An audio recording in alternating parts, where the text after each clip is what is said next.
And today I have I would say, the world's leading expert on this book. You are noted for your Hebrew Bible research. If I were someone who really needed the answer in the book of Daniel, I think, to establish his character, and I think that is why they wanted to have a Median king.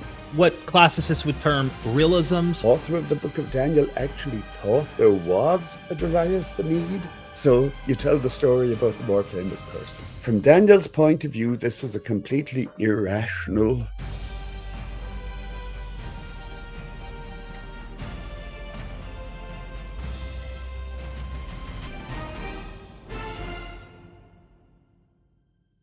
Welcome back to MythVision Podcast. I have a treat for you today. We're going to tackle Daniel, the book of Daniel, a prophetic piece of literature, but it's not all about prophecy. It's full of fantastic tales that still resonate in our imagination today. And today I have I would say, the world's leading expert on this book, someone who spent over 40 years dissecting it and trying to analyze and understand the book of Daniel. And that is Dr. John J. Collins. Welcome back, my friend. Good to be back. Thank you. You are emeritus from Yale Divinity.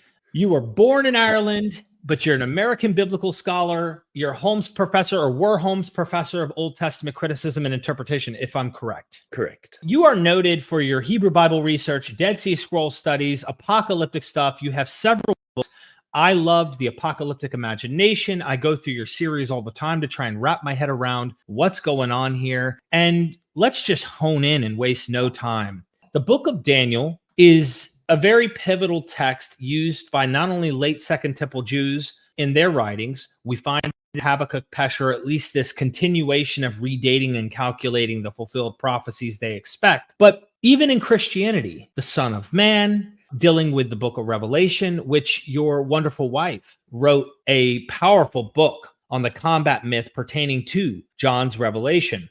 We've talked about Daniel before, John, but and just so everybody knows, he doesn't mind me calling him John. We're friends. In case someone online goes, you better be professional here. But if I were someone who really needed the answer, not just an authority figure such as yourself to say, Daniel made predictions, Daniel was wrong. We need to know why and what he predicted. What did he get wrong about the ancient world, maybe, that kind of gives us signals that he wasn't actually in Babylon, whoever this author is? Who is Daniel and how does he get it wrong? Is there a way you paint this picture leading up to how we can be certain that he was wrong about predictions? Well, let's start maybe with things in the book of Daniel that relate to the past, which are generally more easily verified or falsified than things relating to the future. And in the first half of the book of Daniel, you have a collection of stories. Most of these chapters are in Aramaic, and they evidently circulated and grew over time. But they're put in the book of Daniel, I think, to establish his character and give him an identity. But they include some whoppers, such as the reign of one Darius the Mede. Now, we know a good deal, about Persian history because the Greek historians wrote about it. There was no Darius the Mede. Now, the Medes never ruled over Babylon directly. They were a joint kingdom with the Persians at one point. Darius was a famous Persian king. So we actually have a pretty good idea why they created this character of Darius the Mede, because there was a schema that was well known in the ancient world of a series of world kingdoms. And the typical way that runs is you have the Assyrians, the Medes, the Persians, and then the Greeks. This would change over time, and the Romans would come in, and the Medes and Persians would be combined. Outside of the book of Daniel, though, it starts with Assyria. In the book of Daniel, it starts with Babylon. And for fairly obvious reasons, it was Babylon that did in Jerusalem. But they still kept Mede. The Medes never had anything to do with the Jews. The Medes were up north, and they really didn't intrude on Judea at all. But they're kept in there by the power of tradition. And I think that is why they wanted to have a Median king. And they thought, well, Darius will do. Do you think it's partly also what classicists would term realisms, or they're kind of trying to invent verisimilitude? Like, you can trust me, I know a little history, even though they're inventing it? You see, it raises one of the most fundamental questions that you have when you read anything is genre. What kind of thing are you reading? Now, if you're reading a comedian, somebody who's doing a lampoon of something, and you're taking it all dead seriously, you're going to be way off. So we've always come to these books because they're in the Bible and we think they must be all deadly serious. And this isn't necessarily the case. Is it the case that the author of the book of Daniel actually thought there was a Duras the Me? I kind of doubt it, actually. I mean, if you read a novel nowadays with a fictitious character in it, do you assume that the author is just uneducated? Right. Or do you allow for the possibility that he's actually making up a character? We think we can ignore that. I think Udella will get it. So that, I think, is what you've got to deal with there. The other famous one like that is in Daniel chapter 4, Nebuchadnezzar's madness. Now, Nebuchadnezzar was a famous king. If he had gone mad and been turned into become like a beast, we'd have heard of that somewhere. And in fact, we can trace the development of that particular story too. And one of the links in the chain was found in the Dead Sea Scrolls. And in that one, the king is Nabonidus. Nabonidus came after Nebuchadnezzar. He's a very unpopular king in Babylon because he was devoted to the moon god. He was a Mooni, and he went off to the desert, to Tema, to build a temple to the moon god and neglected the cult in Babylon. And because of this, we have a text from the ancient Near East that's a satire on Nabonidus, that's just making fun of him. Now, this idea of his sojourn in the wilderness. That's what gives rise to the legend of him being turned into a beast. And then, when they got to telling this story in Jewish circles a couple of hundred years later, nobody had heard of Nabonidus. Everybody had heard of Nebuchadnezzar. So you tell the story about the more famous person. This kind of thing happens in American tradition too. Stories will get attached to George Washington rather than to some obscure figure that nobody ever heard of. So that much, I think, says a good deal about the kind of stories you have in the first half of the book of Daniel. They're playing fast and loose with history. They're not history lessons. They're telling you colorful stories to make a point. Which I think is why it's still such a powerful book, right? Oh, it is. But it also helps us answer a question of, was this guy around at that time? Huge red flags to suggest that this would mean no. If he was there, he would have just put the correct character and even still told the story without getting the wrong kind of information. But we can put that to the side right now because that's not as solid of the evidence that really makes people pinpoint when this guy writes. So you're painting this really fantastic story. Please continue. Well, that's the first part of the book. And it's all about characters who supposedly lived in the 6th century BCE. Now, whether they did or not, you start out with Nebuchadnezzar and you work your way down till Cyrus the Persian is about to come at the end of Daniel chapter 6. And the stories are schematized, to reflect this sequence of Babylon, Media, Persia, Greece. And you get as far as Persia in the first half of the book. And then in Daniel 7, you back up to Belshazzar. Belshazzar actually wasn't king at all, but he ruled in Babylon while Nabonidus was off in Tema.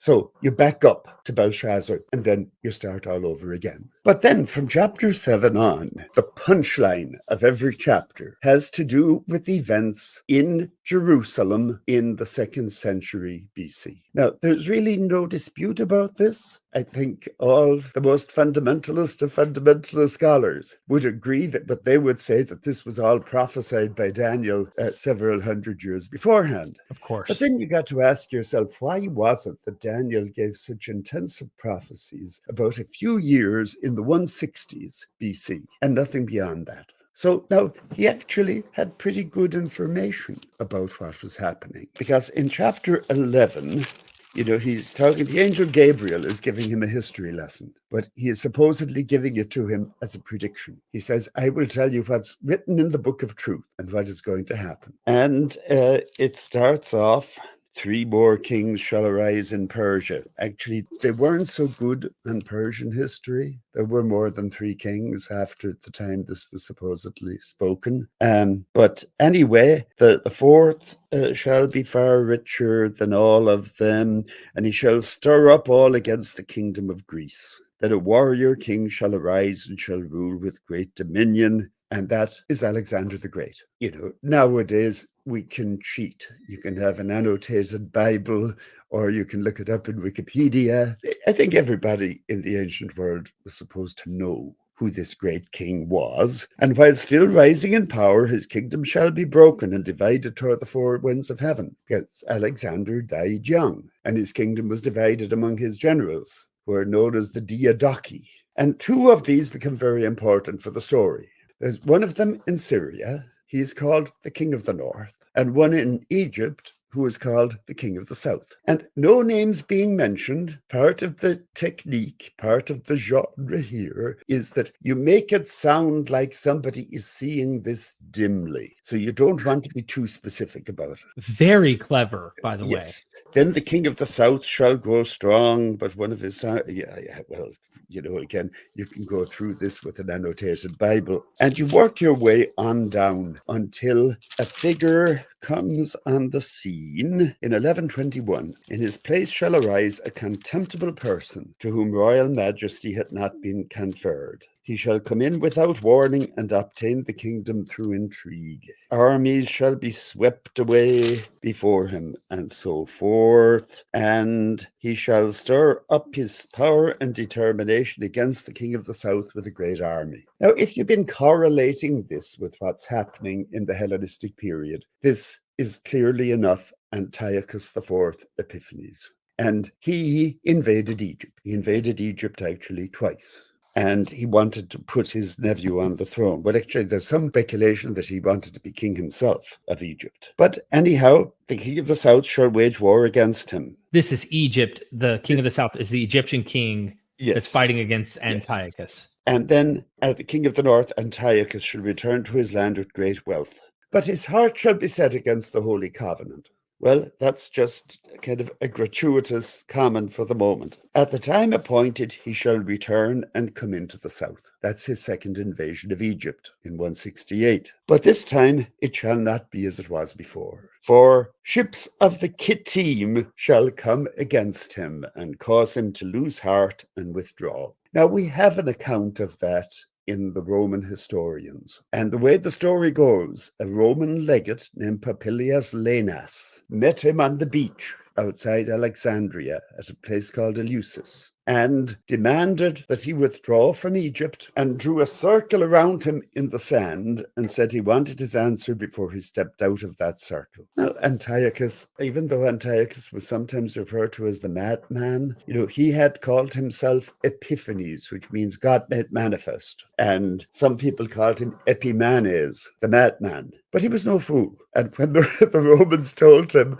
that he needed to reply before he stepped out of that circle, he replied, and he withdrew from Egypt. He wasn't about, to get into a war with Rome. His father had done that, and it had been a disaster. They were still paying off the debts. Now, it is after that, it says, he shall lose heart and withdraw. So he withdrew from Egypt. He shall be enraged and take action against the Holy Covenant. It is on his way back from Egypt that he sacks Jerusalem. Now, why did he do that? Well, we have an account of that in 2nd Maccabees, and the one in 2nd Maccabees has much more detail than the account in 1st Maccabees. So, what had happened? When he was in Egypt, a rumor spread in Jerusalem that he had been killed. Now, there had been a dispute going on as to who should be high priest. And there was a man named Jason who had gone to the king and promised him more money if he would make him high priest. And the king said, "Great idea, you're high priest." And so he got rid of the legitimate high priest. And then a little bit later, a man named Menelaus was taking the tribute to the king, and he said, if you made me high priest, I'd give you more. And so the king said, even better idea. And so Menelaus became high priest. And now Jason tried to get the high priesthood back.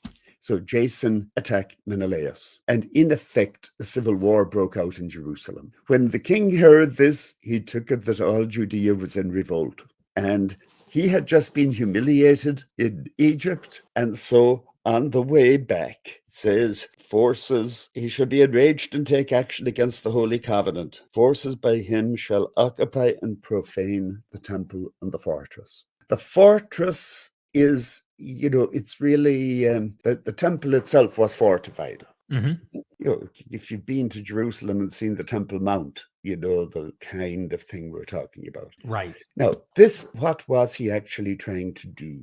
And that there's been endless debate about this, and you will not get it clearly stated, you see, in the sources. I mean, from Daniel's point of view, this was a completely irrational action by the king. Nowadays, they would accuse him of anti-Semitism. If the assumption is it's an ideological hostility to the Jewish people or the people of Judea. But now what he probably was doing, the best account I've ever found of it, is that when a king conquered an area, it was the custom to permit the people to live according to their ancestral laws. But this was given as a privilege by the king. And what Antiochus Epiphanes was probably doing was withdrawing that privilege. That means you cannot live according to your ancestral laws. If you live according to your ancestral laws, you're a distinct people. And what he wanted to do was say, no more Judah. He wasn't trying to suppress the Jewish religion. He wasn't trying to interfere with Jewish communities outside of Judea. But he was trying to destroy what was distinctive about Judea and make them like everybody else in his empire. So that's what he was doing. If you allow for the fact that Daniel,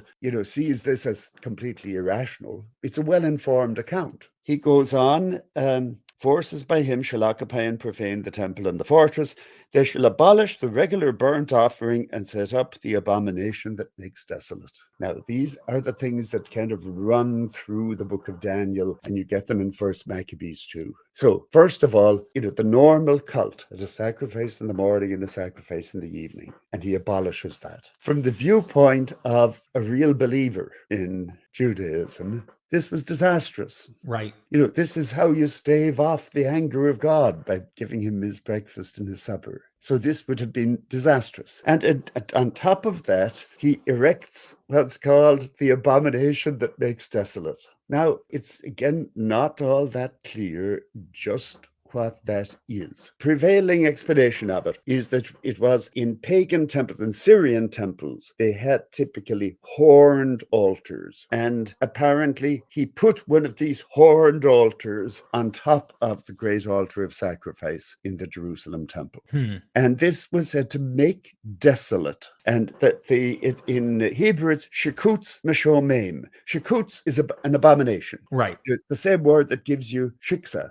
So, it's bad. Meshomem, I think, and this was proposed more than 100 years ago, was a pun on Baal Shamim, Baal of the heavens, who would have been the main god worshipped in Syria. So technically this, and just help me connect the dots here, because I'm thinking of the golden calf. I'm thinking of Josiah's reforms. I'm thinking of all of these kind of images from horned bull type figures, El, Baal, these other figures like you're describing. So this is potentially the answer. I've heard people try to say he was putting Zeus in there or something like that. You see, Baal Shamim would have been identified with Zeus Olympios. This was one of the things that the Greeks did when they went to a place, was they tried to figure if they met a deity that they didn't know before. They asked, now, could this be somebody we know by a different name? And so they established a set of coincidences. Actually, the popular one for the god of Israel was Dionysus, and that's because of all the wine that was used in the worship. But I think this is what he's describing. One note on desolation, just going to the Gospels for 1 second, and I know that's not your specific focus. You're a Hebrew Bible scholar, but you have written and published, and you know extensively about late Second Temple Judaism, and this is late Second Temple Judaism that we find in this literature. I've had some make interesting observations. I don't know how convinced you are, but the abomination of desolation, or that makes desolate in the Jerusalem temple, which I think is hinting, in my opinion, I think Mark, Matthew, and Luke are aware of the destruction that took place of the temple. But some say this might have been a sign of Caligula going in and setting up an image, or attempting to, like they're getting signs, and some even think Paul is hinting at this with the man of sin who's trying to set himself up for worship. Could be Caligula, could be Nero, one of these emperors. Are you persuaded by any particular interpretation on those points? Not by any particular one, but I think it is obviously some pagan signum. Now, it could be even Roman banners. It could be a statue of the emperor. It could be a statue of a pagan god. I think what it means in the New Testament is probably different from what it meant in Daniel's original context.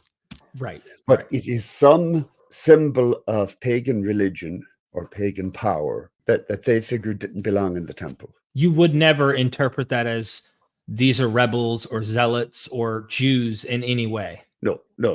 I mean, it's coming from the imperial side. I don't think there's any doubt about that. But I think, in the case of Daniel, it is something that is associated with Baal Shemaim. Now, it's not inconceivable that it was a statue. The explanation that's most commonly accepted is that it was a pagan altar that was installed.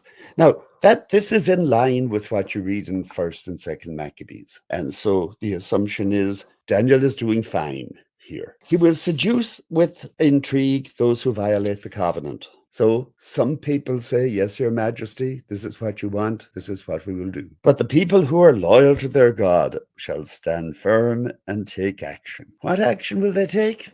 Some people would say that must be the Maccabees. I don't actually think so. Really? Because it says the wise among the people. Now, these may not be the only people who take action, but they're the people that the book of Daniel relates to and regards as the heroes. The wise among the people shall give understanding to many. So what do they do? What's the action that they take? They will explain to people what's really going on. So no violence necessarily. No violence. We'll get to that. Okay. Why not? But they will explain. Now, what is this understanding that they will give them? Right. Now, if you've ever read anything by Richard Horsley, yes, Richard would say, these were scribes explaining the Torah. The Torah doesn't come up at all in this. The only understanding that comes up in this is what you've been getting in the visions of Daniel. And what you had in chapter 10 is that the real battle is being fought upstairs. You think that this is a battle between Antiochus Epiphanes and the Maccabees, but actually it's a battle between the Prince of Greece, an angel, and Michael, the Prince of Israel. And that's the struggle that's going to determine what happens on earth.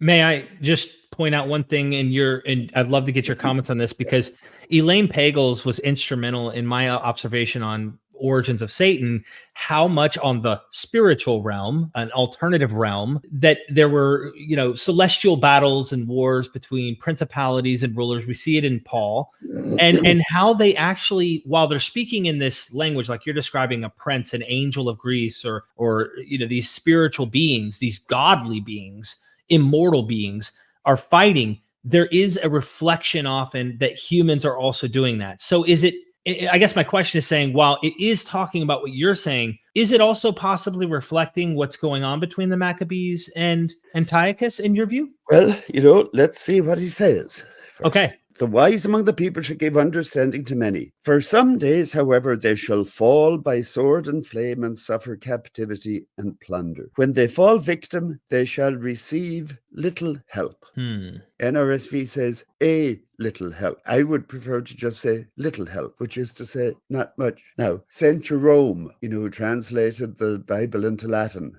said that this was a slighting reference to the Maccabees. And that's been a very influential opinion. Whether it's right, I'm not sure. Some of the wise shall fall, so that they may be refined, purified, and cleansed until the time of the end, for there is still an interval until the time appointed. Now, it doesn't say anything about they will eventually drive out the Greeks. It doesn't say anything about the wise winning a battle. They will fall by sword, captivity, and plunder. But the main concern for them seems to be that they teach, they impart understanding, and that they are purified. Now, there's another text that many people think was written about the same time called the Assumption of Moses. And that tells a story of a persecution that's very much like this. And there the father takes his sons to go into a field and say, let us purify for ourselves for 3 days and die. For if we do this, our blood will be avenged before the Lord. Now, there's a story in First Maccabees about some people in the time of trouble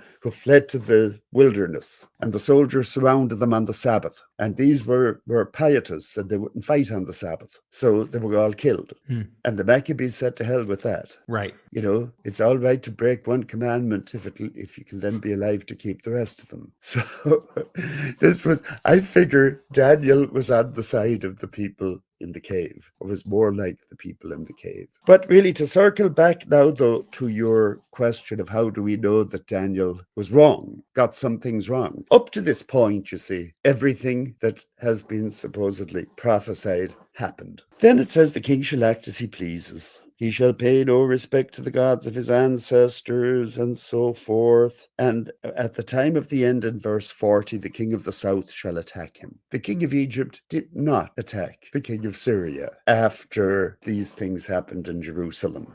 The king of the north shall crush him like a whirlwind with chariots and horsemen. He shall come into the beautiful land, and tens of thousands shall fall victim. Again, this did not happen. You know, he sent soldiers to Jerusalem at one point, but this would have been a little bit earlier in the story. But the king didn't just invade Judea. He shall stretch out his hand against the countries, and the land of Egypt shall not escape. But reports from the east and the north shall alarm him. He shall go out with great fury to bring ruin and complete destruction to many. And then you get to the crucial point. He shall pitch his palatial tents between the sea and the beautiful holy mountain, yet he shall come to his end with no one to help him. So it is predicting that the king of Syria, Antiochus IV, would invade Judea and die between the sea and the holy mountain. In fact, he died out in the east. Beyond the Euphrates somewhere, probably. In 164. Yeah. Yeah. And the Holy Mountain, just so anyone has a geographic idea, this particular Holy Mountain, is this somewhere in the region of Judea in the north here near? No, this is Mount Zion in Jerusalem. Okay. Now, I mean, that is how certainly any Jew would take it. Got it. The beautiful holy mountain is Mount Zion. Even though there's several holy mountains described in the earlier tradition. You go there now and you say, where's the mountain? But yeah, I know what you mean. I just wanted to emphasize that because by this time, as Jonathan Adler and others have pointed out, you know, you have a pretty confident, developed form, at least, of Judaism around this period that is happening. I'm not saying canon was, you know, there was no fixed canon, but there is a formulation of sacred literature and religious practice that we would consider Judaism at this point, and being Jerusalem is the central heart of God's temple and such. So Antiochus dies where he shouldn't. Details that are described about him don't happen, though they continue that same predictive power with the same kind of, there's no shift in complete change, but it sounds like it's the same kind of thing that came before that was accurate. And then after that point, it just everything from that point on gets wrong. Everything from that point on hasn't happened. Got it. And remember, back when I first wrote on this, there's a professor in Belfast who was a respected professor on the Septuagint, but was a fundamentalist, I think. And he wrote to me and said, well, obviously, these last 6 verses, that those are not about Antiochus Epiphanes. Those are about the Antichrist, who is yet to come. Right. And so why then do you suddenly jump from Antiochus Epiphanes to the Antichrist? Of course, they have a different hermeneutic when you're dealing with the sacred. Their hermeneutic would be, it can't be about Antiochus Epiphanes because that didn't happen. Right. And it's not, they just don't allow for a possibility that Daniel could have gotten some things wrong. Exactly. This takes me, and I know we're dealing with different genre, different literature, different time. It's fast forwarding, 200 years practically, when the literature we call the Gospels pops up, and the Son of Man is harking back to Daniel, this language that we find in Judaism. And a lot of people read in the more conservative circles, and the groups I came out of called preterism. There are various forms of it. I'm not getting into all the interpretations, but to simply put, you wrote an article that you sent me before you published, and I hope you published it by now, but if not, people are getting a sneak peek, is on Mark, you were kind of tackling some of N.T. Wright's points. And Mark sounds to me, help me out with this, to be describing Roman soldiers surrounding Jerusalem, the idea of destruction that's coming to Jerusalem, and a lot of the details in there. He uses biblical language, meaning he uses Daniel type language, as any good Jew would do, oftentimes in a midrashic way, reapplying it to their context and such. But is there any clear signal in your view in Mark, Matthew, or Luke that the events being described predict things that don't come to pass? In a similar fashion, here are some, we know stuff, but we're predicting it. Remember, this is coming from Jesus's mouth in the 30s. Hint, hint, I'm writing this after the war, similar to Daniel. Anonymous author, we'll just say Mark, Matthew, and Luke, for the sake of brevity, predicting the war that you see is coming, and it's already happened technically. Is there any point in which you'd say, hey, this is where he's predicting something? These are signs of the end. They think because of this war that happened in 70, and then now we're dealing with failure. Is there anything in your view? Yes, I'm just looking here at Mark 13. You can read along down, and a lot of it has happened. And if the Lord had not cut short those days, and no one would be saved. If anyone says to you at that time, look, here is the Messiah, or look, there he is, do not believe it. False messiahs and false prophets will appear and produce signs and omens and lead astray, if possible, the elect. But in those days, after that suffering, the sun will be darkened, the moon will not give its light. Right. This can be also hyperbolic language. Right. But then they will see the Son of Man coming with great power and glory. He will send out the angels and gather his elect from the four winds of heaven, from the ends of the earth to the ends of heaven. If that has happened, Derek, we are among the left behind. So technically, you can see how someone would try to make that hyperbolic, to try to make that symbolic or something, and not take that at face value. That's what Tom Wright does. Got it. Now, this gets into a more technical thing we don't have time to get into today, but I try to describe to someone that you have this kind of hyperbolic metaphorical language for resurrection in Ezekiel and other passages in scripture. However, by the time this literature is coming up, Jews are literally burying their dead in bone boxes, expecting an actual resurrection. There seems to be help me out. Hold a minute here. The bone boxes have nothing to do with expecting resurrection. I think that the bone box is long before that. Okay.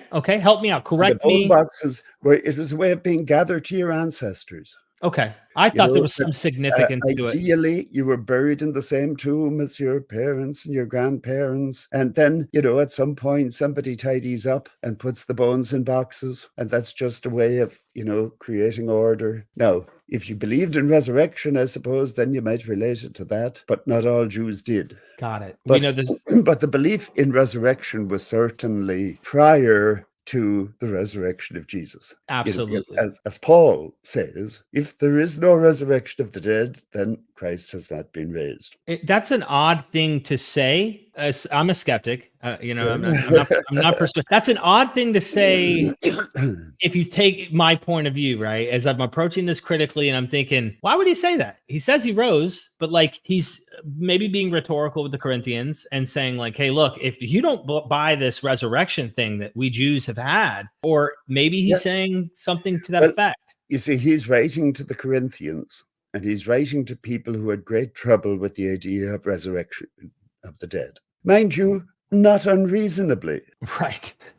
I can relate. The evidence is not overwhelming, shall we say. You don't meet people walking around raised from the dead.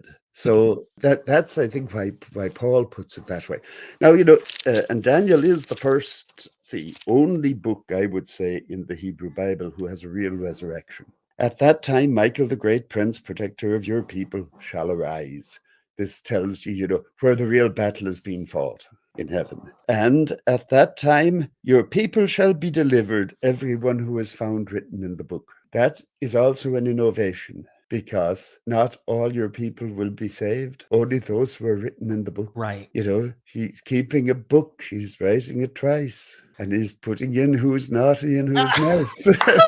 And if you're not nice, you can sleep on. But many of those who sleep, and it's actually in the land of dust. It's usually translated in the dust of the earth, but it's in the land of dust. And I think that means Sheol, the netherworld, shall awake, some to everlasting life and some to shame and everlasting contempt. Daniel doesn't say that they will come back and get bodies back. Now, I think, what is raised must have some kind of body, but it's probably a transparent body. There are stories like this in the New Testament, where Jesus comes in through a locked door. So, it's the kind of body a ghost has. And then, those who are wise will shine like the brightness of the sky. They'll become like the stars. And others then go to shame and everlasting contempt. So that, in a way, is an early form of heaven and hell.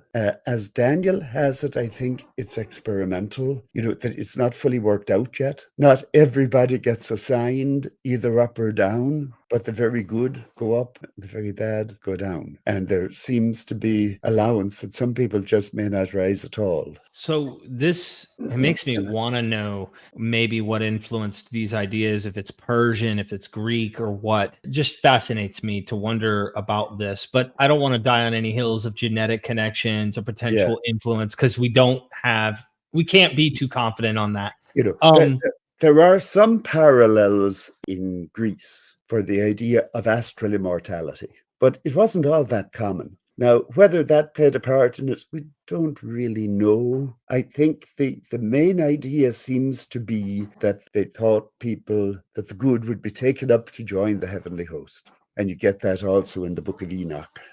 So my final assessment as we're dealing with this, we've nailed Daniel. We didn't get into how Daniel's using an already failed prophecy by Jeremiah to kind of, the can got kicked down the road, if you will. And so they're now trying to make, a fulfillment out of the can. And now they got to kick other Jews and Christians later. They're taking the can that was kicked down the road again of this failed prophecy and kind of redoing it. And that's because there's still, another way to put it, like the book of Revelation says, no more tears, no more death, no more darkness, no more suffering, no more, because there is those actual things in the world of these people. Technically, this still needs to be fulfilled. Cognitive dissonance. I don't need to go into what they do with failed prophecy here, but in the book of Revelation, I know we're not nailing that. I'm getting Olivia to join me on a deep dive, but I see a similar thrust. These predictions, hints at Jerusalem already being destroyed, in the city where the Lord was crucified, Revelation 11. And I never was able to interview your wife before she completely retired. But is there any teasing you can give us on what you think Babylon is in Revelation 17? And it's like, there seems to be this thrust toward predictive language in the visionary way in which this angel's portraying it to John about what is soon to come, using already happened stuff like the war. Yeah. How do you interpret this in a few? Well, I mean, in the book of Revelation, Babylon is obviously Rome. It's the city on 7 hills. And, it's Babylon because Babylon destroyed Jerusalem. Therefore, Rome is the new Babylon. What would you say to someone who says the Zealots who took over the temple destroyed Jerusalem? Baloney. They may not have liked the Zealots. They may not have approved of them, but no, they were not the ones who destroyed Jerusalem. Would it be a red flag too? A huge tour de force to blame, to cast Babylon as symbolizing Jews. Doesn't make any sense. And one more observation that I recently looked at that really made red flags, because Revelation loves to quote scripture, and it does a midrashic kind of thing. Yeah. And I see Nebuchadnezzar as almost like a template where he's forcing them to worship him and his image. And you get this language about this beast who's like demanding worship. And I thought, because I've got people in the preterist camps and online who want to say it's all Jerusalem. Babylon's Jerusalem. They want to make everything Jerusalem. A lot of conservative Christians do this that are preterist, as you well know. And huge red flags to me is like, when did these Jews, Zealots, whatever you want to call them, Sakari, other people have different identities. Steve Mason disagrees with them as being a category anyway, that they set themselves up as God to be worshipped. That is not a true Jew would never push that. I can see an emperor doing that, or at least an imperial cult, but it just didn't make any sense to me either. No.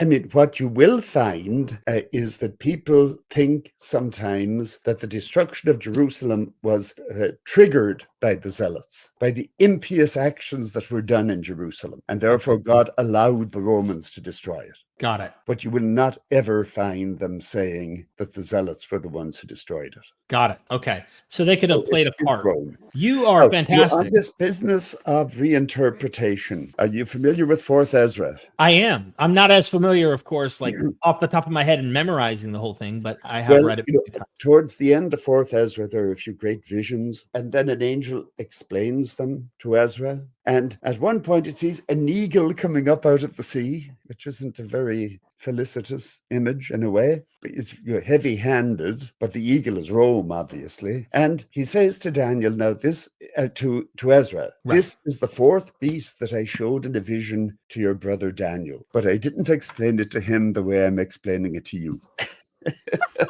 Love this. That I think is beautiful. So they were reinterpreting. Yes. You know what? I have to admit, as I was a fundamentalist most of my life, and I thought, this is it, man. This is amazing. And then, you grow up a little, you learn a little bit more, you are willing to go beyond your comfort zone. And now I'm in love with this stuff in a whole new light, because there's so much more depth to it to me, to see how humans just keep using these things and doing it. There's so many almost like treasure troves of secrets to discover, if that makes any sense. Yeah, absolutely. Wow. Now, if we're talking about predictions in Daniel, we've got to also deal with the ones that the book ends with. Please. In chapter 12. From the time that the regular burnt offering is taken away, and the abomination that desolates is set up, there shall be 1,290 days. Now, we know exactly when the burnt offering was taken away.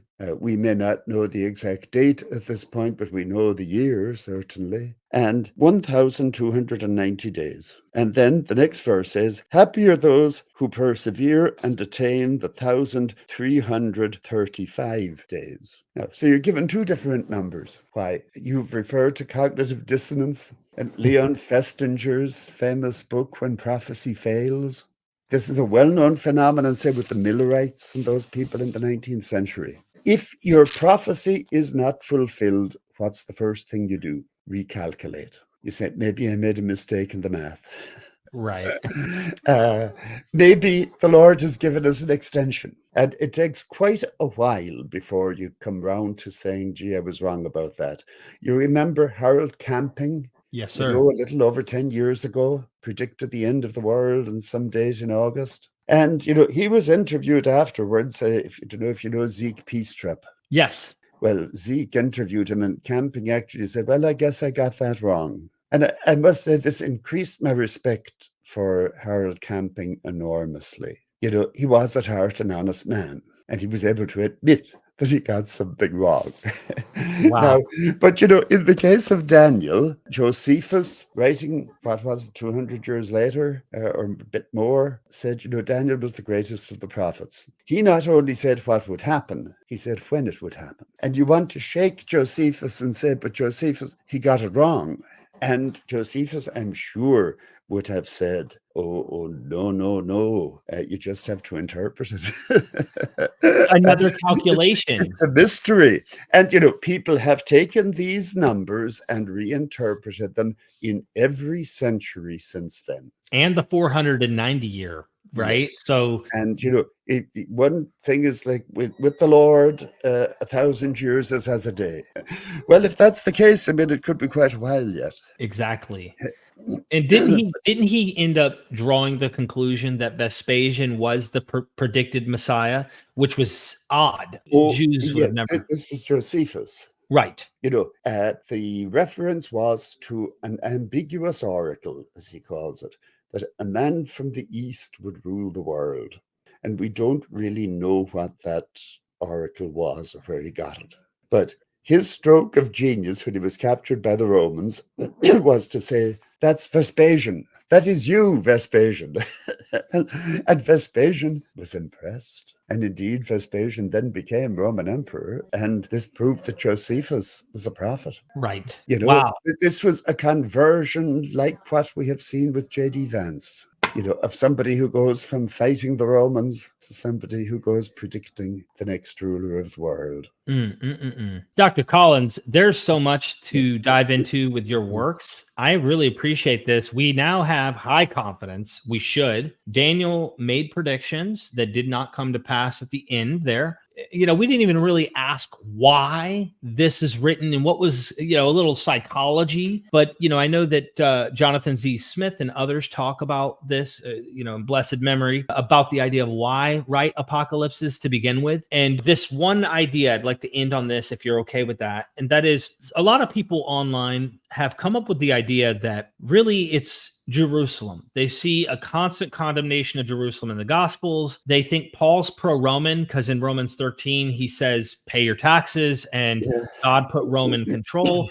So they almost see this thrust mostly throughout the New Testament as if the New Testament is just pro-Roman and anti-Jerusalem cult through and through, meaning they don't find condemnation of Rome. And so they get to the book of Revelation and they interpret that same lens of how can we fit this where Rome is not condemned and it all matches Jerusalem. And so they come up with ideas. Even Barker has made this attempt and such, that the city on the 7 hills, she's looking for a Jerusalem that might have 7 hills. She's trying to find evidence that supports that. And what would you say? Save your time with Margaret Barker. I will. What do you think about that whole notion? Because I personally understand why they wouldn't outright condemn. They killed. This would be clearly treacherous to the empire, right? I don't think they're even being all that subtle. Really? The Babylon analogy is very blatant, very open. Well, at least very open to any Jewish person. Now, whether the Romans, the whole thing may just sound like gibberish to the Romans. 4th Ezra, using the eagle, is much more transparent. But now, there was a strong movement in New Testament scholarship in the first decade of this century of empire studies, which was going to the opposite extreme. And Paul was anti-empire. Jesus was anti-empire. And that too, I think, was a little bit off the deep end. Like John Dominic Crossan kind of, in a way. He got in on it. Yes, eventually. Right. Horsley would have been a more extreme proponent. Got it. No, Horsley was an old 60s radical himself, whereas Dominic really just went with the fashion of the moment. I've heard it was his experience in Ireland, and that I think Del Allison Jr., when I talked to him, kind of thought that maybe his issues with, what has happened, civil war in Ireland, played maybe a role in some way to his interpretation. Not that much with Dominic. I know Dominic very well, but okay. But anyhow, well, I don't want to psychoanalyze. Yeah. Don't want to get into discussing those. But I'm just saying that both extremes are wrong. Now, okay, the Book of Revelation is vehemently anti-Roman. I don't think there's any doubt about that, and there isn't any doubt that Rome is what is being attacked. Paul, I think, is much more subtle. Paul didn't want trouble with the Romans. Therefore, he says, pay your taxes. For that of it, even Jesus said, pay your taxes. He wasn't looking for confrontation, but they weren't pro-Roman, or they weren't either really pro or anti-Roman. I think they, wanted to steer away from all of that, but not the Book of Revelation. The Book of Revelation, I think, is quite open about it. Wow. Thank you so much, Dr. John J. Collins, Emeritus, ladies and gentlemen. Get his books if you haven't. Where have you been on this planet? If you haven't read one of them, at least. Any final words from you to someone who might be researching apocalypticism, investigating biblical studies, encouragement, anything you'd like to add? Look, it's great stuff. It's endlessly fascinating. And it's kind of fun besides. You know, you better not take it too seriously. I'm not sure. You know, it's been said, but one of the reasons why people wrote apocalypses was to have hope in times when there was no hope. And so what they typically hope for is for the Son of Man to come on the clouds of heaven, or for the Archangel Michael to appear and solve their problems. And while you think that that is going to happen, may give you great comfort, if you get into the state where you think it is actually happening, you're in trouble. And there have been some notorious cases of that. Right. You know, of people who think the end has come. That's the Millerite tragedy. In that case, just to give people context, so they know, Yeah. some people sold their homes, their farms, their livelihoods.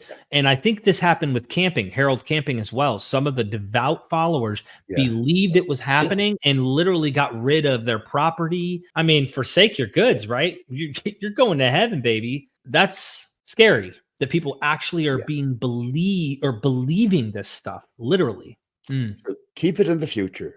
Thank you so much, ladies and Talk gentlemen. to you, Derek. Thank you. Bye.